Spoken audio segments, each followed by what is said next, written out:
Anaya stepped into her new college campus, eyes full of dreams and heart pounding with anticipation. A small-town girl with big ambitions, she had moved to the city to pursue architecture. She had always been independent, and staying in a co-ed hostel didn't scare her. If anything, it excited her.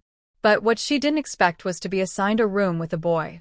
Due to a housing error and lack of space, she was to temporarily share a dorm with Arjun, her classmate. Arjun was everything she wasn't. Loud, confident, flirty, and impossible to ignore. At first, their cohabitation was awkward. They divided the room in half with bedsheets and took turns using the bathroom. But over time, that awkwardness softened into banter and laughter.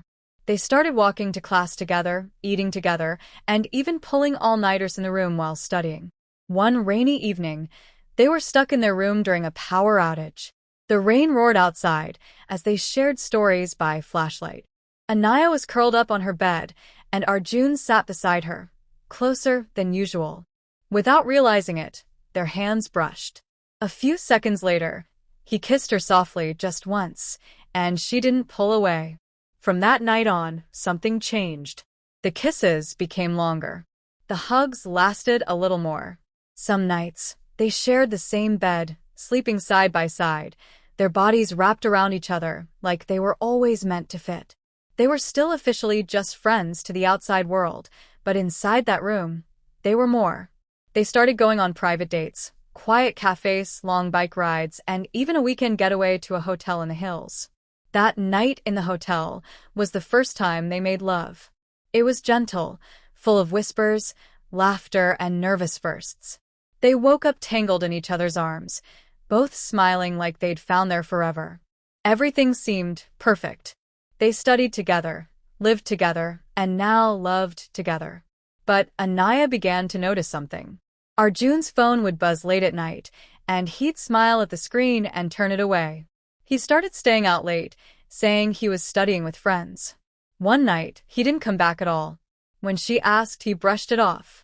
Just a night out with the boys. But her gut told her otherwise. She started watching him closely, who he texted, how often he looked at his phone. One day, while he was in the shower, she unlocked his phone using his fingerprint, something he had once playfully set up on hers too. What she found shattered her. There were messages, hundreds of them, with another girl named Mira. Flirty texts, photos, hotel bookings. Dates that overlapped with nights he told Anaya he was working late. She felt sick. When Arjun came out of the shower, towel wrapped around his waist and a grin on his face, he saw Anaya standing there, holding his phone. She threw it at him. Mira? Really? His smile vanished. Anaya, listen. Don't you dare lie to me now, she said, voice shaking. You made me fall for you. You slept in my bed. You said you loved me. I do love you, he said, stepping toward her. She backed away. You don't cheat on people you love. For days, they barely spoke. Arjun tried apologizing, texting, even crying, but Anaya was too hurt. She moved into another room. She avoided him in class. But he didn't stop trying. Then came the final shock. 2 months later, Anaya started dating someone new, Rayhan, a quiet, kind boy from her design class. Rayhan treated her with the respect she never knew she needed. Slowly, she began to heal. But then, on a random evening, Arjun's name lit up her phone. Please meet me one last time. I have something to tell you. She agreed out of curiosity, more than anything. He looked thinner, paler. His hands shook as he passed her a small envelope. I've been diagnosed with stage 3 lymphoma, he said, eyes wet but steady. I found out 2 months ago. I didn't cheat on you, Anaya. Mira is my sister. I was hiding it because I didn't want you to see me like this. I didn't want you to carry that burden. Anaya froze. He continued, Mira lives in the city. She was helping me through the treatment process. The hotel was a hospital. The messages were about appointments. She opened the envelope. Medical reports, prescriptions, proof. Tears filled her eyes. Why didn't you tell me? Because I knew you'd stay. And I didn't want you to waste your life waiting around for someone who might not survive. They sat in silence, hands reaching for each other, but not quite touching. The space between them filled with things unsaid and moments lost. He died 4 months later. Anaya was there in his final days, holding his hand, whispering stories from their time together, sleeping beside him in the hospital just like they used to in their tiny dorm room. At his funeral, she read a letter he had written. For years had passed since Arjun's death. Time had moved on, but Anaya hadn't.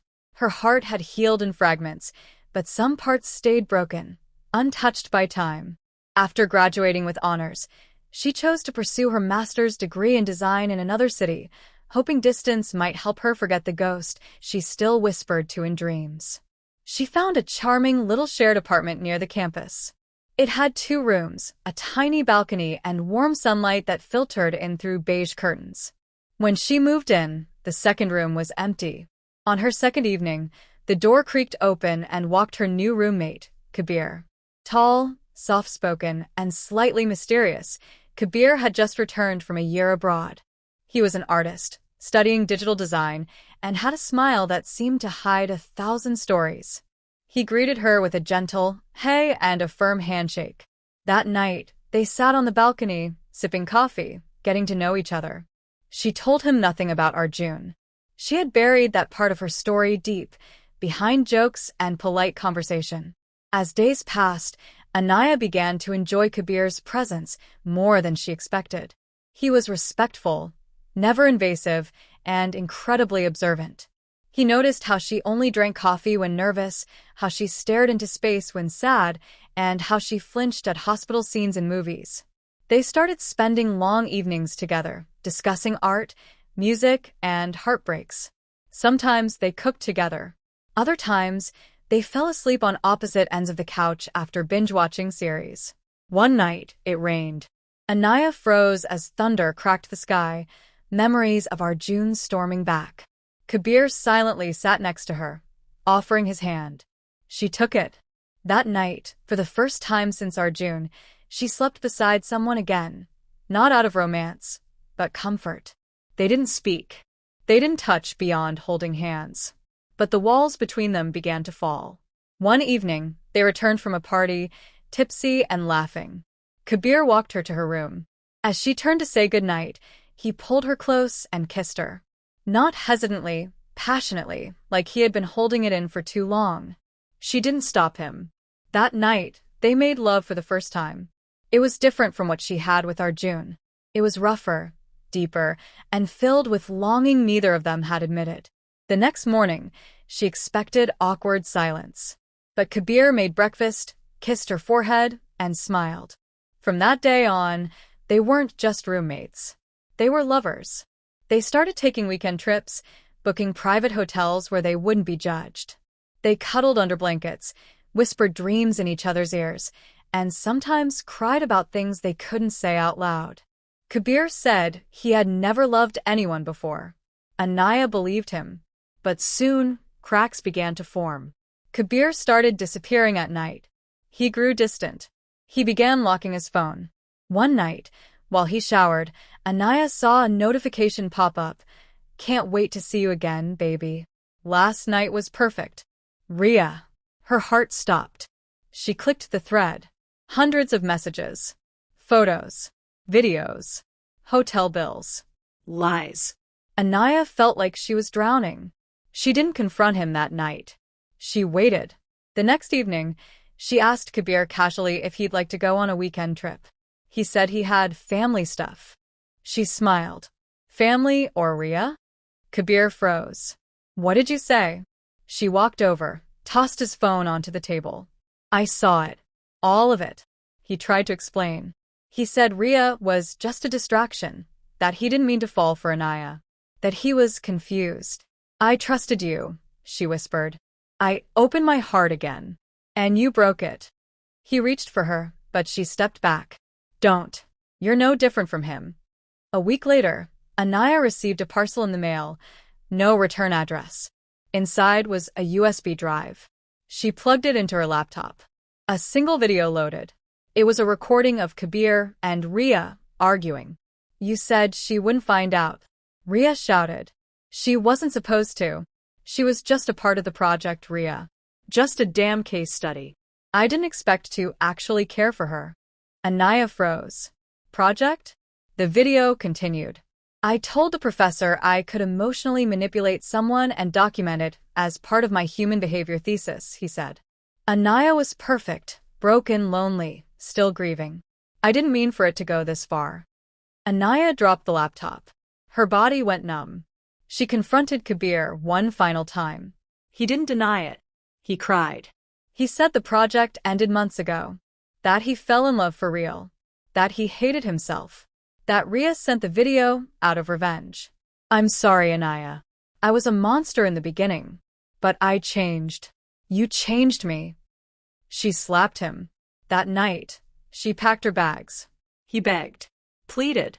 Got on his knees. She walked out without looking back. Months passed.